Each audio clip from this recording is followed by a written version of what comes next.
Hello student, देखिए आज हम लोग कुछ क्वेश्चन डिस्कस करने वाले हैं। ये फिजिक्स के क्वेश्चन हैं। पहला क्वेश्चन देखेंगे, मीथेन जिसके वायुमंडल में उपस्थित है वह इनमें से कौन सा। देखिए चंद्रमा पर मीथेन नहीं होती, सूर्य पर भी नहीं, मंगल या बृहस्पति में अगर देखेंगे तो बृहस्पति पर होती है। ठीक है। दूसरा क्वेश्चन कह रहा है, एक खगोलीय इकाई निम्न के बीच की औसत दूरी है। खगोलीय इकाई यानी एस्ट्रोनॉमिकल यूनिट, ये किसके बीच की दूरी है? पृथ्वी और सूर्य के बीच की दूरी है। इस तरह से एक लाइट ईयर होता है। एक लाइट ईयर जो है वो प्रकाश के द्वारा एक साल में चली गई दूरी को कहते हैं। ठीक है। आगे देखेंगे, देखो कि ब्लैक होल के सिद्धांत को प्रतिपादित किया था। किन्होंने दिया था ब्लैक होल के सिद्धांत को? तो ब्लैक होल के सिद्धांत को याद करिए कि हमेशा एस चंद्रशेखर ने दिया था। बीएससी एमएससी में आएंगे तो आप चंद्रशेखर लिमिट क्या पढ़ेंगे? एस चंद्रशेखर लिमिट के नाम से एक कंसेप्ट पढ़ेंगे। ठीक है, तो हमेशा के लिए याद रहेगा आपको। चौथा क्वेश्चन कह रहा है, तेज हवा वाली रात्रि में ओस नहीं बनती है क्योंकि जब तेज हवा चलेगी तो क्या होगा? हवा में नमी कम होगी या बाष्पीकरण? तो बाष्पीकरण ही होना चाहिए इसका। ठीक है ना, हमें दिख गया कि बाष्पीकरण की दर तेज हो जाएगी। जब तापमान ऊंचा रहता नहीं, वे तेज हवा में तापमान नहीं ऊंचा रहता। हवा में नमी कम होती है, ये भी गलत बात है। आकाश साफ नहीं होता, इससे कोई लेना देना नहीं। ठीक, फिर देखेंगे, ठोस कपूर से कपूर वाष्प बनाने की प्रक्रिया को क्या कहते हैं या क्या? इसमें देखो बाष्पीकरण में क्या होता है, हमारा पानी जो है ना, वाटर जो है वो वेपर बन जाता है तो उसको बाष्पीकरण कहते हैं। पिघलने में क्या होता है, जो बर्फ हमारी है, आइस जो है वो पिघल के वाटर बन जाती है। ठीक। हिमीकरण में क्या होता है, जब पानी वाटर जो है उसको जमा देते हैं तो आइस बन जाती है। तो उदरपातन जो है इसमें क्या होता है, ठोस यानी कपूर क्या है, ठोस अवस्था में, और वो क्या डायरेक्ट वाष्प बन रहा है। ठोस से वैसे एक लिक्विड बनती है और फिर वाष्प बनती है, लेकिन ये डायरेक्ट, तो इसको उदरपातन कहते हैं। इसका आंसर डी, ऑप्शन डी सही है। ठीक। मनुष्य आर्द्रता से परेशानी महसूस करता है ना। मनुष्य आर्द्रता से परेशानी का निम्न में से उपयुक्त कारण क्या है?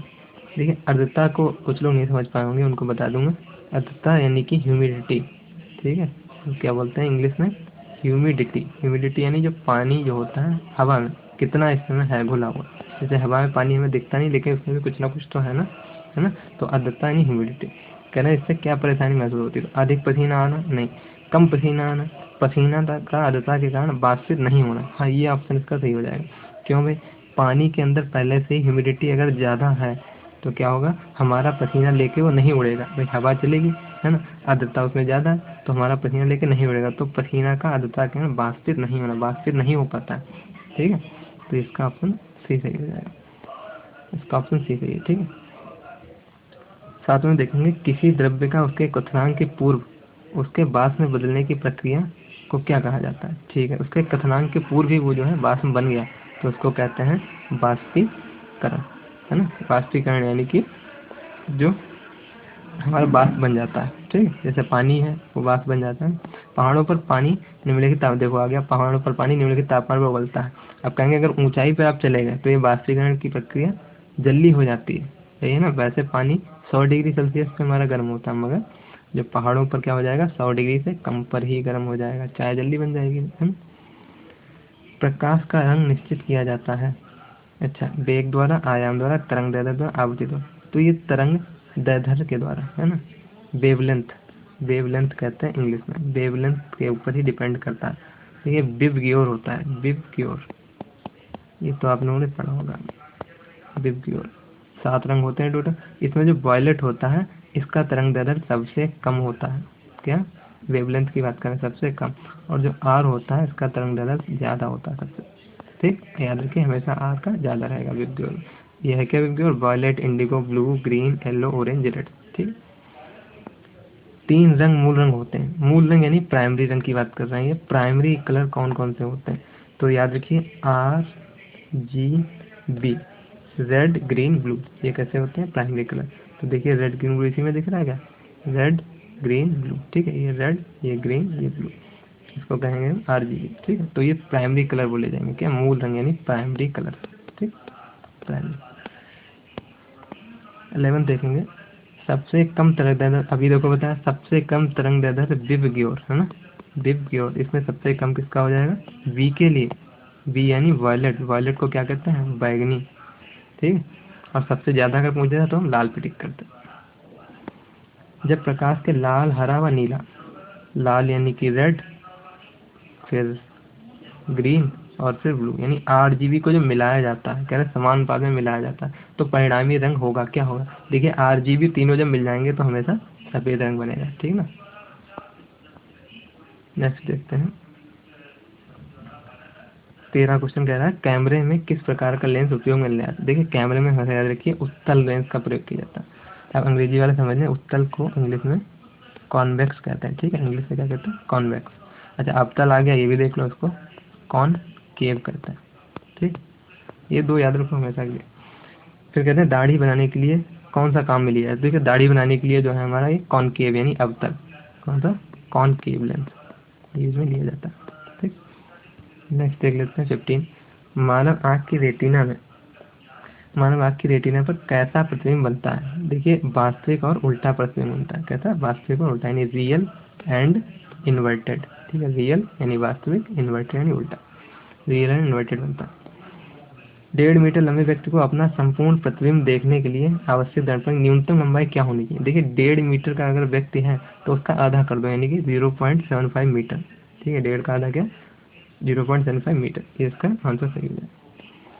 किसी लिफ्ट में बैठे हुए व्यक्ति को अपना भार कब अधिक मालूम पड़ता है? अच्छा ये तो देखो सबने महसूस किया होगा, लिफ्ट में कोई बंदा बैठा है तो लिफ्ट जब नीचे की तरफ आती है तो आपको लगता है आपका वजन कम हो गया, लेकिन जब लिफ्ट ऊपर की तरफ जाती है तो आपको लगता है जैसे आपका वजन बढ़ गया। ऐसे झूले में भी होता है। झूले में क्या होता है, जब आप भी नीचे से ऊपर की तरफ जा रहे होते हैं तो आपको लगता है कि वजन आपका एकदम से बढ़ गया, है ना, और जब ऊपर से नीचे की तरफ आते हैं तो क्या लगता है कि जैसे हल्के हो गए एकदम, है ना।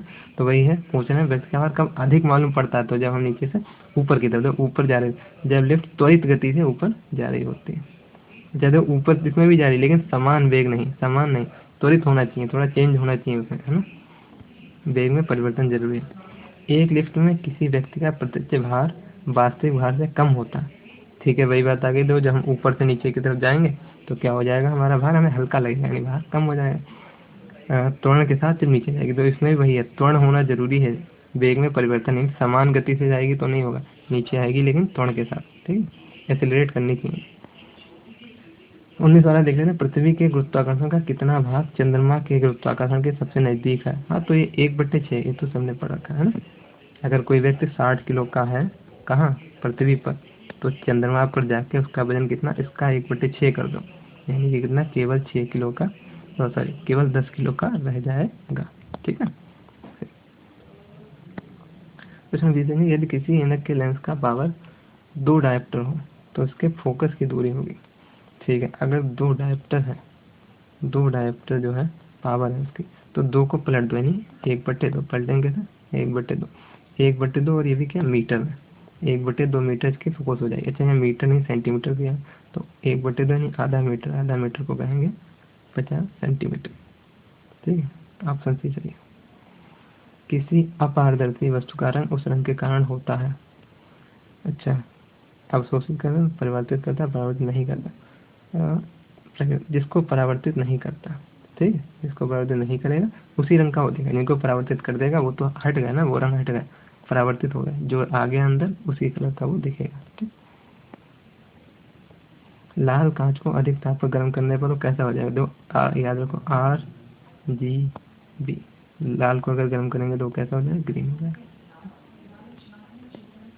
जब एक्स किरणें उत्पादित होती हैं तो क्या होता है? लक्ष्य पर उष्मा उत्पन्न नहीं होती, लक्ष्य पर अवशोषित नहीं होती, लक्ष्य का दाब स्थिर रहता है, हाँ ये बात सही है।